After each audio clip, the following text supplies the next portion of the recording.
জন্য এগুলো জানলা দরজার পর্দায় আর ফ্রিজে যেখানে যেখানে আমাদের মশা মাছি আছে সেই জায়গাগুলো দিলে অবশ্যই উপকার পাবে। তো আজকে আমি ঘরোয়া পদ্ধতিতে মশা তাড়ানোর কিছু উপায় করেছি, তো সেটা তোমাদের সাথে শেয়ার করছি। আমাদের অনেক সময় হয় কি অনেক টাকা দিয়ে আমরা বাড়িতে যে মসকুইটোগুলো যেগুলো অনেক রকমের এগুলো পাওয়া যায়, এগুলো দিয়ে আমরা মশা করি, কিন্তু আমাদের প্রচণ্ড সমস্যা হয়। আমার যেমন মর্টিন জ্বালালে কোনো রকম ধোঁয়া বা আমাদের এখন অনেকগুলো ধূপকাঠি বেরিয়েছে, ওগুলো দিয়ে করলে গেলে অনেক রকমের সমস্যা হয়। আমার প্রচুর অ্যালার্জি, তো যাই হোক অনেকের এই সমস্যাগুলো প্রত্যেকটা মানুষের হয়তো হয়। তো এগুলো থেকে এগুলোকে দূর করে কী করে আমরা মশা তাড়াবো, সেই জন্য কিছু ঘরোয়া পদ্ধতি অ্যাপ্লাই করে সেটা করছি, সেটা তোমার সাথে শেয়ার করছি। তো আমার কিছু রসুন লাগবে, রসুনের খোসা, পেঁয়াজের খোসা, একটা শ্যাম্পু, ন্যাপথলিন আর কপুর কিন্তু এক জিনিস না, দুটোই আলাদা। তো যাই হোক কী করছি সেটা তোমার সাথে শেয়ার। পেঁয়াজের এগুলো আমার পেঁয়াজ লাগবে না, এগুলো লাগবে, তো পেঁয়াজের এগুলো। তো যাই হোক আমার পেঁয়াজের খোসাগুলো লাগবে আর এইভাবে রসুনের খোসাগুলো লাগবে। তো কীভাবে করছি এবার একই রকমভাবে আমরা দেখো যেভাবে পেঁয়াজেরটা নিয়েছিলাম সেভাবে আমি রসুনেরটাও নিয়েছি। আর রসুনের এই এগুলো আমাদের লাগবে, মানে যে এগুলো থাকলে একটু বেশি ভালো। তো যাই হোক আমি রসুন পেঁয়াজ নিয়ে নিলাম। তারপর এই যে কপুরগুলো আছে, এই কপুরগুলো আমি করে দেবো। কপুর আর ন্যাপথলিনগুলো দুটোই গুঁড়ো করে নেবো। হয়ে গিয়েছে, এবার আমি ন্যাপথলিনটাকে গুঁড়ো করে নেবো। আমি ন্যাপথলিন একটাই নিবো, আমার একটাই প্রয়োজন। একটা পাত্রে 200 গ্রাম মতো জল নিলাম।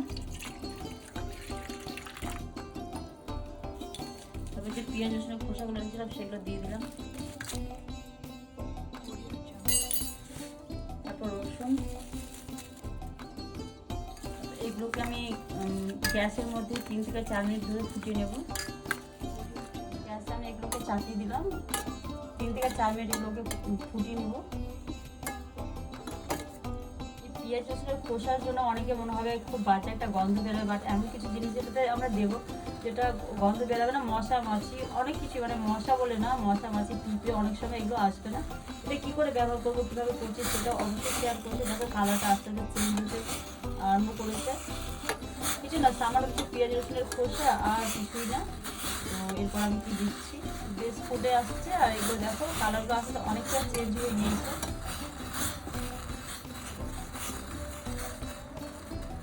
এবার এটার মধ্যে যে কপুরটা ছিল না, কপুরটা আমি যেটা গুঁড়ো করে রেখেছিলাম সেই কপুরটা এবার আমি দিয়ে দিব। কপুরটা দিলে না এই যে পেঁয়াজ আর রসুনের যে একটা গন্ধ বেরোয়, যেটা আমরা হয়তো আমাদের ভালো লাগে, শুধুমাত্র খাওয়ার সময় ভালো লাগে, তো সেই গন্ধটা চলে যাবে। অবশ্যই বাড়িতে ট্রাই করো। এবং বাচ্চাদের অনেক সময় আমাদের মসকুইটো ব্যবহার করার জন্য অনেক সমস্যা হয়, তো এই সমস্যাগুলো অবশ্যই মশা একদম আসবে না। কালারটা অনেকটাই চেঞ্জ হয়ে গিয়েছে দেখো।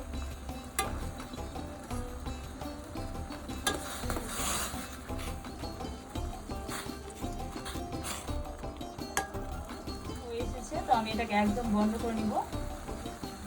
সুন্দর একটা কালার, সেটা দেখে বোঝা যাচ্ছে, সত্যি খুব সুন্দর লাগছে। যায় না ফোনে কতটা লাগছে, বাট সুন্দর কালার। আর একটা বাজে গন্ধ সেটা আস্তে আস্তে একদম চলে গিয়েছে। তো এটা আমাকে আমি নামিয়ে নিব। নামানোর পর আবার কী করে ব্যবহার করে কী করবো সেটা শেয়ার করছি। দেখো পেঁয়াজের রসুনের যে আমি মিশ্রণটা করেছিলাম সেটা একদম পুরো ঠান্ডা হয়ে যায়, কালারটা খুব সুন্দর। তারপর এর মধ্যে আমি একটা শ্যাম্পু দিয়ে দিলাম। শ্যাম্পুটা আমি ডাভ শ্যাম্পু ব্যবহার করলাম। তো যাই হোক আমি শ্যাম্পু দিয়ে দিলাম।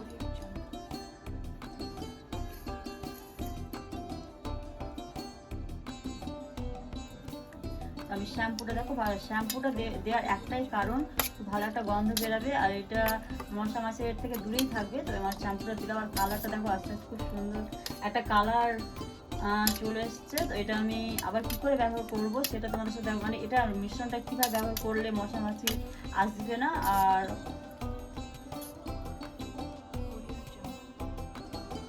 আমি এটা শিলনোড়া, যেটা আমি নিয়েছিলাম ন্যাপথলিন, সেটা আমি এবার পেস্ট করে নেবো। এই পেস্ট করবো, এটা এবার দিয়ে দিব। এটা হচ্ছে সেই ন্যাপথলিন।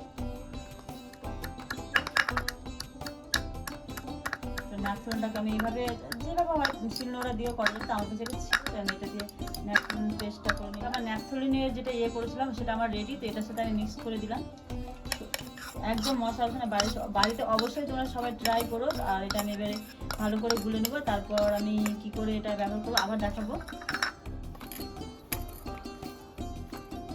আমি মিশ্রণটাকে এবার ছেঁকে নিব।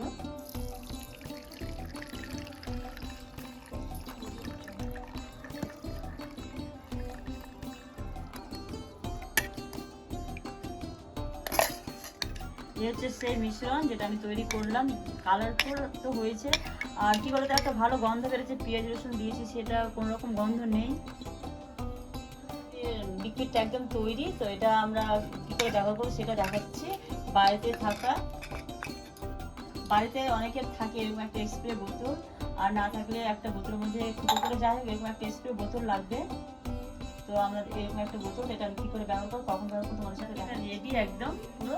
আর এটা কি বলতো বাচ্চাদের থেকে একটু দূরে রাখতে হবে। আর আমি এটা স্প্রে কিভাবে করছি, এই যে এইভাবে, এটা বোঝা যাচ্ছে। তো যাই হোক, এবার আমি কোথায় স্প্রে করবো সেটা তোমাদের এগুলো জানলা দরজার পর্দায় আর ফ্রিজে যেখানে যেখানে আমাদের মশলা মাছি আছে সেই জায়গাগুলো দিলে অবশ্যই উপকার পাবে। আর এটার কোনো বাজে গন্ধ নেই, তোমরা অবশ্যই বাড়িতে ট্রাই করলে বুঝতে পারবে।